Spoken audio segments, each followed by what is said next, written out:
Suddenly, a radiant sunny pillar emerged unexpectedly in front of them, and the vehicle lost all control due to the braking inertia. Neeson nimbly dodged the driver, seizing the opportunity to escape amidst the ensuing chaos. Neeson hurriedly sped away from the scene, boring the officers' walkie-talkie and phone, cruising away in the police car while sharing the findings with the police. The police car quickly launched a pursuit, and she skillfully navigated through the city. Seeing the road ahead blocked, she boldly drove into a U-shaped parking lot. After the thrilling chase, she found herself with no way out. Meanwhile, the data finished transferring, and she decisively shifted gears, driving into the parking garage. The car zoomed directly into the elevator, with sparks flying everywhere in a breathtaking scene, and Neeson hastily called the detective, firmly claiming her innocence. She asked the detective for 2 days to find the truth, but he stood by his principles, stating that only a judge could declare her innocent. Her job was to catch culprits. Neeson felt defeated and tossed her phone into a bus, avoiding police tracing. Back at the secret base, her comrade Sam had been waiting. She wanted to attend the previous funeral and had to ask her comrade for. The police were on full watch around the cemetery, and she hugged Mills tightly, relaying Neeson's message to live normally. Mills' father would reach out, and the mother and daughter could only comfort each other from afar as Mills began to return to her normal life. But only one officer closely followed her. She went to the convenience store as usual to grab her drink, a unique habit of hers. Only her father knew. Seeing the message, she felt unrestrained, recognizing it as his clue. She was tired of being followed, so Miller downed her father's glue in one go and tossed the bottle before leaving.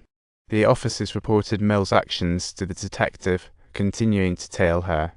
Sensing something was off, the sharp detective rushed to the convenience store, where the owner informed her. The girl visited daily for a drink, usually to go, but drank in store this time, leading the detective to the discarded bottle. She tasted it and realized something was wrong, urgently calling the officers to warn them to follow the girl. Feeling queasy, Mills rushed to the restroom, where Neeson appeared, covering her daughter's mouth and pulling her into a She removed the tracking device from her daughter, wrapped it in special material, and gave her some anti-nausea medication as the mother and daughter read. Still reeling from the loss of his ex-wife, Neeson received shocking news his daughter was pregnant. She had wanted to tell her father all along, but never found the chance. Recent events overwhelmed her. Neeson felt both joy and worry. He didn't expect to become a grandparent. But now wasn't the time to discuss it. He reminded his daughter to be careful around the officers.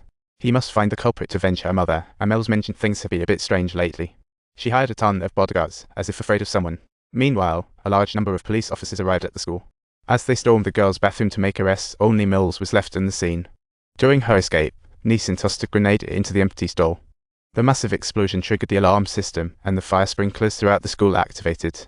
Chaos erupted at the scene, and Neeson slipped away amidst the crowd. Meanwhile, Stu prepared a lot of cash. Leaving the company with his bodyguards, Neeson followed him in the car, curious about what this guy was up to. What he didn't anticipate was that Stu was just a decoy. Suddenly, a massive truck came barreling from behind, relentlessly ramming his vehicle. Neeson was violently knocked off the cliff, with the car flipping wildly through the air for dozens of rotations before finally coming to a halt. Gazing at the badly wrecked car, the hitman still wasn't reassured and decided to toss a grenade down into it. A horrifying event occurred while Neeson was in the car. The bread guy suddenly launched an attack without warning. Though he desperately tried to shake them off, his old car was ultimately pushed over the cliff mercilessly. Even after the car was a wreck, they still weren't convinced and threw a grenade into it. Only after the explosion had completely engulfed the car did they finally leave, assured and safe.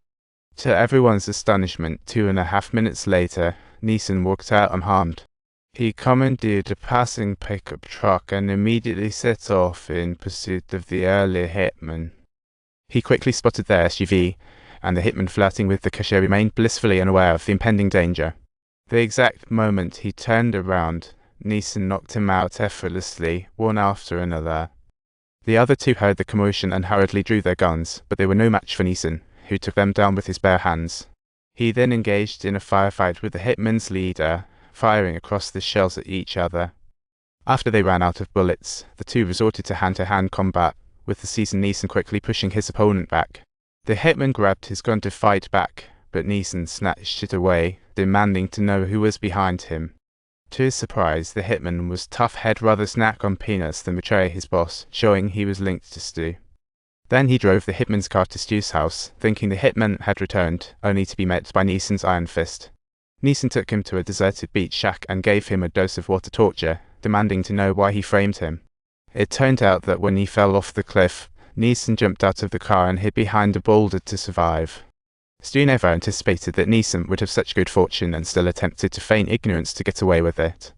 Neeson cut the small talk and flooded him with more questions, revealing that he owed a hefty sum to the Russian mob boss Malenka.